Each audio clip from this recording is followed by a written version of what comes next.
Good morning, Sir. Kumusta? Morning, Sir.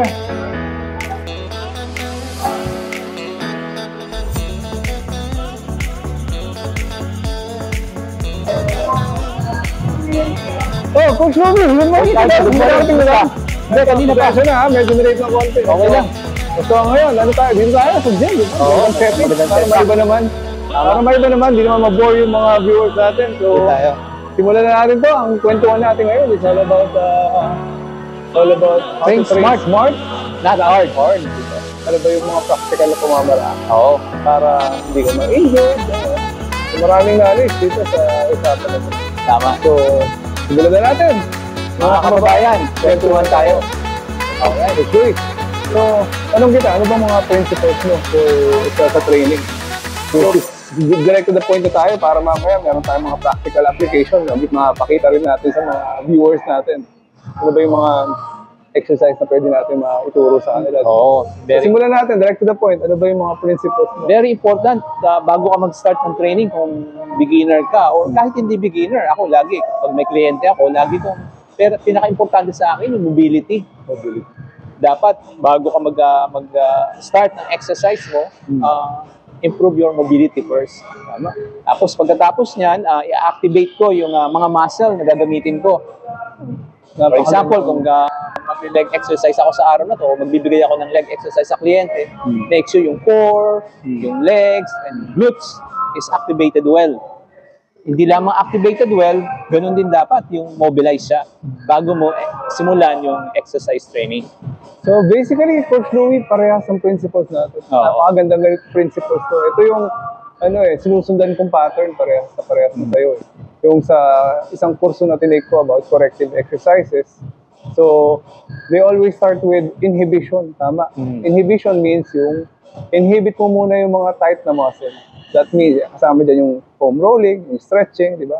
Mobility muna. Mobilize. Ano yan, parang pagkapasok mo sa gym, usually, di ba, yung mga tao, galing yan sa pagkahiga, sa pagkaupo. Medyo marami pang mga kalakalawang dyan eh. Sa physical therapy nga, ang tawag namin dyan, FUZZ. F-U-Z-Z. So yung inhibition is like a form of removing the fuzz, sabi niya. Stretching, foam rolling. Foam rolling is very important. Yung massage, diba, parang may fascial release technique, di ba? So yan ang una ko rin. Parehas tayo ng principle. Tapos after that, activations naman. So di ba, inhibition, activation, bago ka magpunta dun sa mga integration exercises. So activation, tama ka. Ganun na ganun ang ginagawa ko. For example, weak yung hindi activated yung glutes, which is in general population, di ba? Dahil sa kakaupo natin, yung glute muscle, hindi na gumagana. Sabi ko, yan yung mga dormant muscle. Tama. Yan yung mga muscles na super, lazy. Deactivated muscle. Di ba? So may activation ako, yung mga deactivated muscles, like yung glutes, usually, sa tuhod naman, yung BMO. Vastus medialis obliques. Tama. Tapos yung glutes, very deactivated. Itong max, tsaka itong medius, di ba? Yung side, tsaka yung mismong muscle ng glutes. Saka sa shoulders naman, yung rotator cuff, doon ako nag-activate. Sa upper body, di ba? O kaya yung lower trapezius, usually hindi rin masyado activated. Tight yan. Kasi dahil sa bad posture, di ba? So lower trapezius is for this posture, depress and retract. So ganoon. Yun yung principle ko, before ako mag-lift, before the integration exercise. Pero Coach RJ, himayin natin yan. Bakit natin kailangan gawin yan bago tayo mag-engage mag-start ng exercises? Correct. Napakasarap ng discussion na to. So dahil ang dami kong matuturo sa mga kababayan natin about this. Kasi ito yung principle na pag sinunod mo, hindi ka makakakuha ng mga injuries. So mobility first, remove the fuzz, yung foam rolling stretches, tinatanggal mo yung mga kalakalawang, mga sapot-sapot ng katawan mo para makagalaw ka na maayos, di ba? Yung activation, sabi ko nga, marami tayong muscles na deactivated, di ba? Dahil hindi na sila gumagana dahil sa lifestyle, posture, lagi nakaupo, hindi na sila gumagana. Kapag yan, hindi na-activate yan, it leads to compensation. So, for example, yung low back pain, ang major cause yan is yung deactivated glutes eh. Yung hindi gumagana ang glutes. Ano ba ang function ng glutes natin? Very ang function ng glutes natin is for hip extension. Ito yung para talihin kang nakatayo. To keep you upright, sabi nga niya, di ba? Hip extension. So, yan nga daw ang difference natin sa mga unggoy. Animals, like monkey. Kasi mga unggoy, di ba, wala silang glute muscle, kaya ganyan sila. Lagi, Ganyan, hindi sila upright, di ba? Upright tayo dahil may pang hip extensor tayo, yung glutes natin. Diba? So, but most of the time, hindi na tayo upright. Pagkahiga, upo ulit, di ba? So, most of the time, we're turning back into monkeys. Yung puwet na muscle, yung glutes, hindi na siya activated, hindi na siya gumagana. Hindi na nagpa-fire yung ano, dahil hindi na siya sanay gumana, dahil napakadalang mo nang tumayo, di ba? Kaya in general population, marami talagang deactivated yung glute muscle. Glutes talaga. At isa pa, ayon sa mga pag-aaral, at alam din natin to, na ang glutes, ang pinakamalakas, the strongest muscles in our body. Kumbaga, cross-section-wise, ito yung pinakamalaki. Diba? Largest muscle, biggest muscle. Kung ang strength is related dun sa size, sa cross-section, talagang yung glutes ang pinakamalaki. Diba? At ang nangyayari, karamihan sa ating mga kababayan, ay dahil nga sa convenience, sa nature of work, hindi lamang sa mga bata at matatanda, di ba? Kung titingnan mo yung mga kabataan, yung mga kabataan mismo na madalas nagko-computer at their young age. Pinuhin mo at their young age, they're growing, tapos yung glutes sila, which is the strongest muscle na dapat na ina-activate lagi, na-activated lagi, ay dormant. Tama. Hindi na gumagana, di ba? So, anong mangyayari kapag di gumagana yung glute muscle? Di ba hip extension siya, tayo ka, di ba? Ngayon, ang mangyayari, ang mag-work para to keep you upright is your lower back. Yes. So, yun ang pinaka-major cause ng lower back pain. Dahil yung lower back muscle mo is compensating para to keep you upright, para makatayo ka na maayos. Pero yung glutes mo ayaw tumulong. So, lahat ng effort na pupunta sa lower back. Yun po ang gustong idagdag ko lang, yung ilinawin ko lang, yung sinabi ni Coach RG. Yung sinasabing compensation, ibig sabihin, kapag tumayo ka, yung lower back mo lang ang nag-handle sa upright position, which is mahihirapan niya. Kaya one day, magta-tight yan at bigla ka nag-bend, mamamuscle pull ka. Tama. So, well said, Coach Louie, tama. Ganun nga ang nangyayari. So, most of the time, spasm, di ba? Spasm. Yung spasm, kasi lagi na lang siyang activated, yung lower back. Lower back. So, konting bali mo lang ng buhat, talagang mag-i-spasm. Dahil meron na siyang minimal activation na siya, naka-fire na siya right away. Well, in the first place, naka-fire na yung lower back muscles mo. Ngayon, pag may mali kang position, may pinulot ka, spasm. Ano po ba yung spasm? Spasm po is a protective mechanism ng lower back niyo, ng spine, ng lumbar spine. Actually, hindi lang sa lumbar spine. Sa lahat ng muscle yan din. Pati upper back, pati neck, di ba? Yung entire spine, di ba, yung mga postural muscles. Kasi ayaw nilang galawin yung vertebral column mo. Kasi nandyan yung spine, yung spinal cord. So very protective yung mga muscle na yan for bracing. Ngayon, kapag may na-detect sila na konting abnormal movement dyan sa lower back nyo, ang protect yan, defense mechanism ng katawan nyo is to hold that position. Okay, kahit anong mangyari, wag yung gagalawin yan. Mag-i-spasm ngayon yung lower back nyo. Yun yung masakit na part. Dahil di mo magalaw, sakit, di ba? Talaga mag-i-step ka talaga. Magiging step yung lower back mo. So, yun yung spasm. So, which later on might lead to injuries na nga kapag tinuloy-tuloy mo pa na hindi ka nagbuhat ka na mabigat, mga slip disc, yun yung mga worst scenario na yun. So, mabalik tayo dun sa order kanina, Coach Louie. Inhibition, ang purpose niya, tanggalin yung kalawang ng mga joints. Para freedom, may freedom of movement. Mobility, May freedom of movement, especially sa hips, sa ankle joint, yun yung mga immobile Tsaka sa scapular joint, yung dito yung sa joint ng shoulder, diba? Yan yung mga joint na sa sobrang bad ng posture natin, sa mga activities natin, sobrang baba. Eto na yung mga muscles naging immobile. Immobile yung hips, ankle joint, and immobile yung mga yan. Yung yan, ganun na lang di ba naging immobile na? So, tsaka yung upper trunk. Yung thoracic spine. Kasi meron kaming sinusunod na pattern before, Coach Louie. Yung thoracic spine should be mobile, lumbar spine should be stable. Yung hips should be mobile, knee should be stable. So, alternate siya. Ankle joint should be mobile. So, again, mobility sa thoracic spine, tapos stability sa lumbar spine, mobility sa hip joint, stability sa knee joint, Mobile and mobility on the ankle joint. Pag yun, natupad mo yung pattern na yun, sabi nila that's the platform for success, for movement. Kapag tama yung pattern ng stability mobility mo. Ano nangyayari kasi, baligtad. Yung lower back ka naging mobile. Tapos diyan ka na gumagalaw eh. Kumbaga, most of the time, pag pupulot ka using your lower back eh. Hindi na yung hip joint. Hindi na yung hip joint, di ba? Pagka hip joint, di ba? Dito ka mag-bend eh. Dito ka mag-bend sa hip joint. Tama, di ba? Tama. Tapos yung knee joint naman, galaw ng galaw din dahil hindi gumagalaw yung hip joint. So, compensation. It's all about compensation. So, yun yung purpose po ng mobility. Tapos, so, para pagka na-activate mo na rin yung muscles, yung mga muscles na hindi gumagalaw, hindi gumagana, mas maganda na yung movement ko sa hip, di ba? Tapos, ready ka na magbuhat. So, may dagdag ko dyan, Coach Algie. Ito yung madalas ko rin sinasabi sa mga kliyente ko, lalo na yung mga kliyente ko dito na lagi nasa office, nagtatrabaho. So, pagdating, di ba, yung mga, lalo na yung mga lalaki, no, I want to lift weight. So, ito lang lagi kong sinasabi. Sasabihin ko sa, for 1 month or how long you've been sitting all day, 5 days a week, your shoulder is kyphosis, nakaganon na yung posture mo. Oo, di ba? So, ang dapat nating i-correct yan. So, sabi ko sa kanya, alam mo, bibigyan kita ng shoulder exercise. Tapos nakaganito ka. So, pag binigyan kita ng shoulder exercise, madidevelop yung muscle mo, magiging worse yung position mo. So, very important yung mobility. Iayos mo na natin yung katawan mo. Para may freedom of movement. So, kapag ginawa natin yan, malalayo ka sa mga injuries. Dagdag ko pa, Coach Louie, sa balikat naman, yan. Speaking of your shoulders, yung shoulders naman, ang common naman dyan, impingement. Diba, lower back is yung mga spasm, lower back pain. Shoulders naman, impingement. Yung mga kababaihan nga natin, diba? Very common sila, very, prone sila sa frozen shoulder, exactly, especially middle-aged women. So yun, that's why it's important to maintain mobility.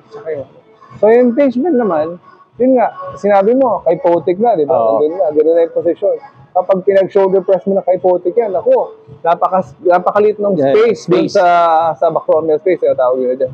So gagalaw yung balikat mo, itong joint, gagalaw yan. So nag-grind yan ng mga tissues na nandyan, yung mga biceps tendon. So yun yung nagkakos ng impingement syndrome.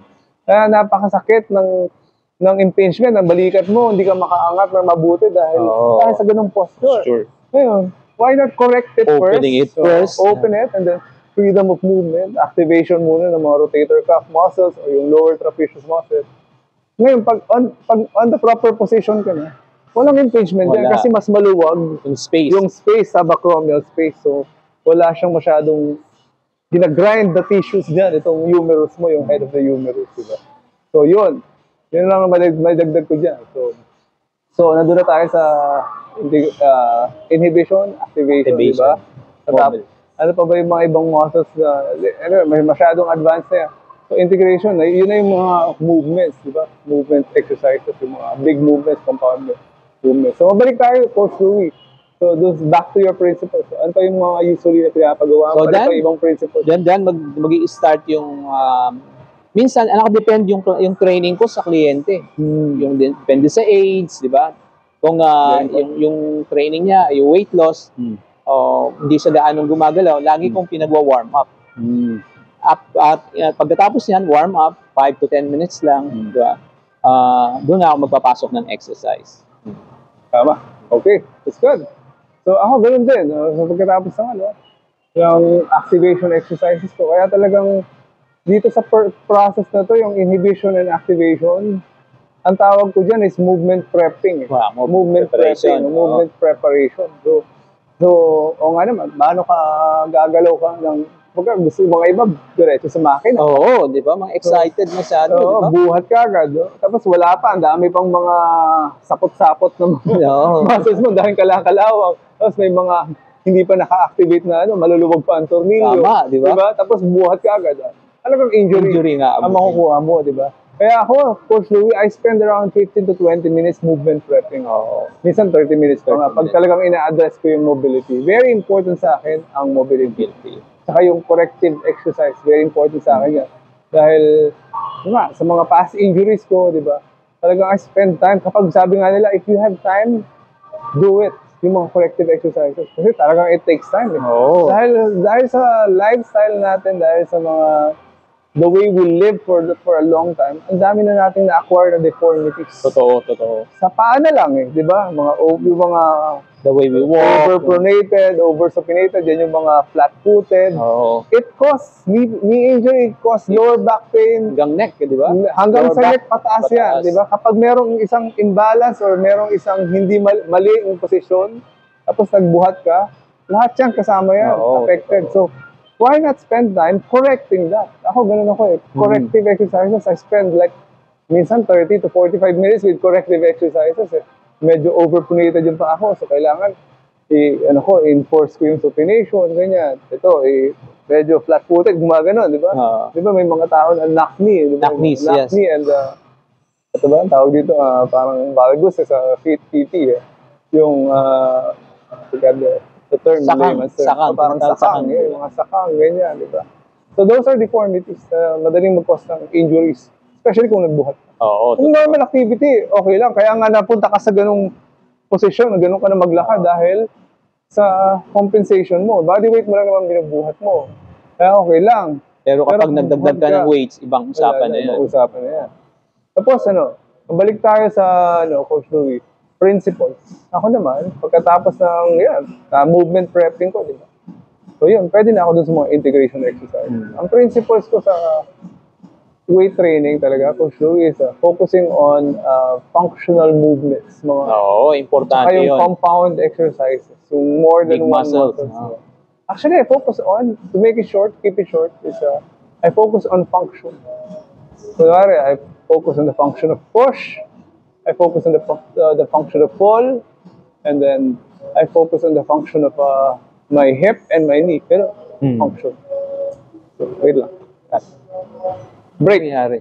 Edit ko na lang. Ito nga gamitin mo, bro. Namamatay. Baka hindi niya kaya bro yung masyado mataas yung Iisip mo nga kanina magdala ng switch, no? Sige, ito, ino-on to. Ito, Ayan na. magdala kanina ng extension. Diretso.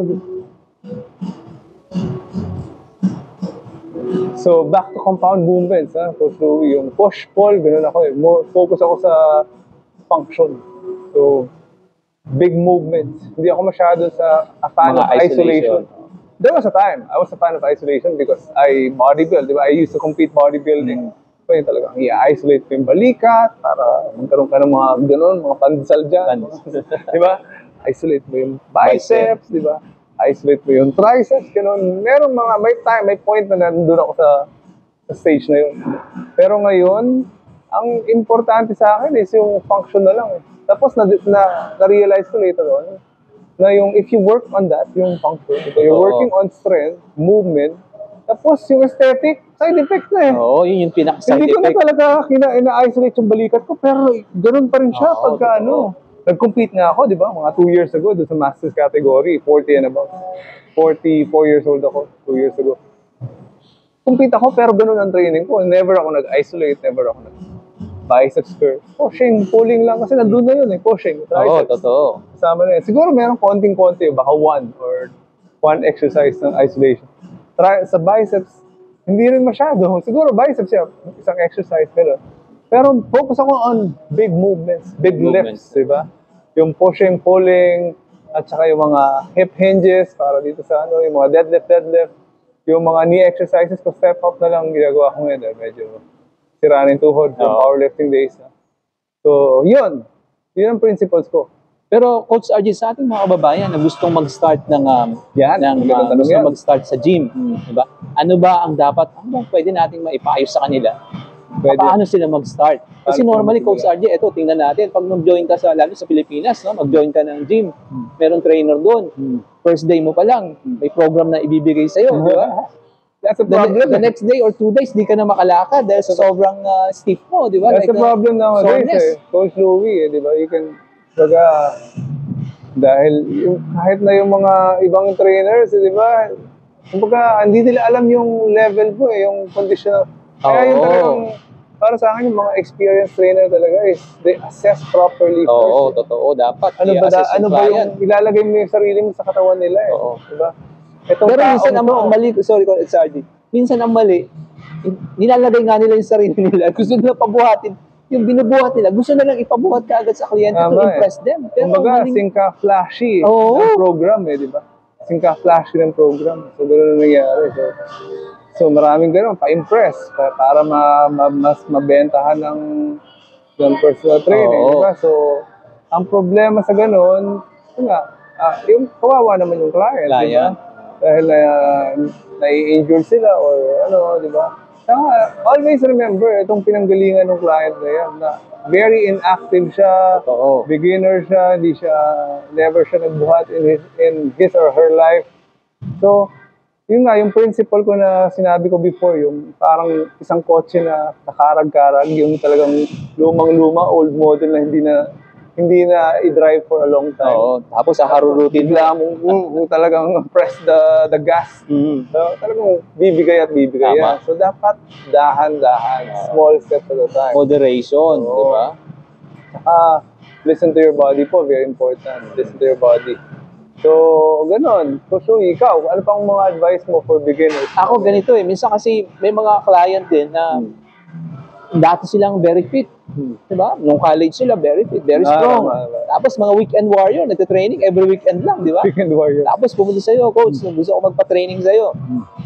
So ngayon, bibigyan mo siya ng mga corrective exercise, ng mga light exercise. No, I don't like this. I want to live. That's the Pero problem. kapag tina-challenge mo na sila ng tamang right technique ng exercises, nagugulat sila na hindi nila magawa. Kasi ang ginagawa, minsan puro cheating ang ginagawa, di ba? Using the wrong muscles. Force repetitions. Oo, pero kapag ginamit nila yung tamang muscles at in the right position, nagugulat sila na yung from 10 kg to 6 or 5 kg, nahirap sila. Siguro ito pa, magandang point pa. So, sa Coach Louie, related doon sa sinabi mo. Siguro tanggalin natin yung paradigm, yung state of mind, the more the better. Oo, totoo. Yan yung sakit ng mga tao na gusto kong pawisan ako. Oo. Pagod na pagod ako, yung patay ako sa Oo. gym, gano'n. So, dapat tanggalin Punishment natin. yun, Coach RJ, di ba? Yung na tanggalin naman. natin yung concept na yun, di ba? Kaya nga yung mga trainers, hindi mo sila masisi na singka flashy ng program, di ba? Kasi, ang gusto ng client ko, pawisan eh. Pawisan. So, oo. sige, bigyan mo ng bigyan, di ba? Bigyan mo ng burpees dito, pull up dito, Pull up kettlebell dito. Di ba? After 1 week, magreklamo na. Oo, di Coach, ba? sakit yung shoulder ko, Oo. yung hips ko, yung tuhod ko. Tama. Kaya nga ito, part ng topic natin, itong exercise na, dahil maraming maling points Totoo, dito. Coach RJ. Kasi ang channel natin is towards longevity. Longevity, eh, oo. Ano ba yung exercises na towards longevity? So, hindi po the more, the better. Oo. So, ito po ay Train Ako, smart nga sabi train natin, smart, not di ba? hard, di ba? Kaya nga ako, Coach Louie, I always focus on just movement. Movement lang talaga. Basta maganda yung galaw mo. Pati yung mga beginners, yun muna, sinisimulan ko talaga sa movement. Tapos, dahan-dahan, yung weight, hindi the more, the better. Oo. Kailangan, relax din sila. Hindi rin sila yung huffing and puffing. Parang hihikain eh, di ba? Actually, Coach RJ, yan yung delikado sa mga obese, di ba? Yung Oo. mga matataba o above 40s na magjo-join ka agad ng gym at ganun yung training. Di mo alam, may hypertension pala. Tama, Delikado yun, di ba? Tsaka yun nga, Coach Louie, di ba sabi ko nga, yung huffing and puffing na feeling, exercise is a form of hormesis. Oo. So your cortisol hormones will spike up Spike during up. exercise. Ngayon, too much cortisol is not, good. Yes. Not good. Kahit sa exercise, yung talaga, pagod na pagod ka na, para ka mamamatay sa gym, di ba? Tama. So hindi po tama yun. So kung towards longevity po ang goal nyo, kung towards health, dapat ay hinay-hinay lang. Just the right amount of exercise to at least challenge your muscle. Tapos you can breathe properly and recover, di ba?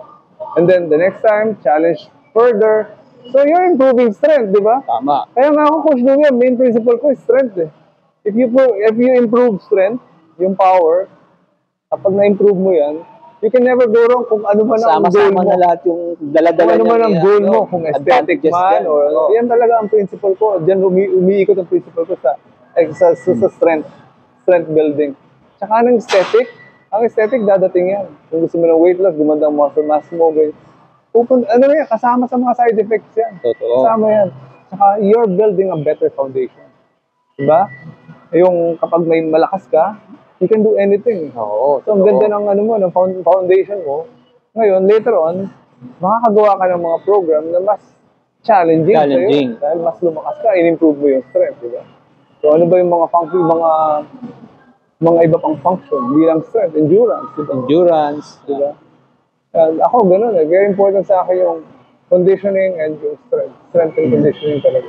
Yun ang pinaka-main principle ko. Siguro yung mga principles of training na weight training ay i-discuss natin yan later Oo nga. sa mga susunod Basta ganun, yun lang. Gusto ko lang sa mga viewers natin, yung huwag sobra-sobra. Huwag po yung the more, the better. Very important message po yan. Saka yung ayoko yung type of program na parang kang mamamatay pagkatapos. Saka yung huffing and puffing. Dapat yung tama lang, especially for beginners. So, Tama. exact ano lang. May dagdag ko lang, Coach RJ. Yung pinaka-importante, lalabas ka ng gym na masaya ka. Di ba? Hindi yung, pagod na Tama. pagod ka, masakit. At least you activated the right, proper hormones. The right hormones, diba? diba? Huwag nating pahirapan. Babalik ko naman tayo dun, Coach RJ, sa madalas nating binabanggit dito. Huwag nating gawin yung exercise as a form of punishment. Tama. Di ba? Dapat For mag-enjoy self-care. tayo, di ba? Kaya nga ako, Coach Tony, di ba? Sabi ko sa'yo, it's my main relaxation. Dahil di naman ako napapagod usually. Pero nagde-develop ako ng strength, nagde-develop ako ng conditioning. Maganda. Pero most of my program, napapagod ako, pero hindi ako yung, parang wala ako na magawa the rest of the day. Oo, yun yung masakit dun. Tapos kinabukasan, hindi ko makatay. Nako, I'm past that. So, Coach Tony, I'm guilty also. Guilty rin ako dyan sa mga part na yan. Yung mga kabataan ko yun talagang after leg day, halos di ka makakit na. Oo, di ka makaupo ng toilet, di ba? Halos di ka makaupo ng toilet. Ang sakit. Ako, hindi na po ganun ang ano ngayon, ang pinaka-longevity principles. Kaya lagi kong sinasabi, di ba, yung mga principle ng mga Buddhism yata yun, yung you only have a number of heartbeats. Oo. Sabi nga nila. So, Buddhism, yan. so They're trying to preserve. okay lang magpalakas. Okay lang. Ako, nagpapalakas ako lagi. Lagi akong mabigat magbuhat. Pero may time ako na may recovery. Hindi yung, Importante yun. I'm not against CrossFitters, ha? Pero yung nga, ang nangyayari kasi sa CrossFit is ganoon din, di ba? Pero okay lang kung atleta ka, nagko-compete ka on that area, di ba? Pero if your goal is longevity and health, ito po yung proper way. Yun, wag nyo masyadong, tigain yung lahat, ubusin yung energy nyo. Start gradually. Yeah, start gradually. Yun ang problema kasi, yung goal nila kaagad na, yung quick result, gusto nila ng quick result. 1 month, 2 months, gusto mag-lose ng weight. Then what? Yeah, there's no shortcuts din po. Diba? No shortcuts. Wala talaga, yun yung pinaka-importante, Coach RJ. Walang shortcuts sa Magandang advice. pag-exercise. So, Coach Louie, siguro move on tayo sa mga practical applications na. Okay. Pagbigay na tayo ng mga exercises. So,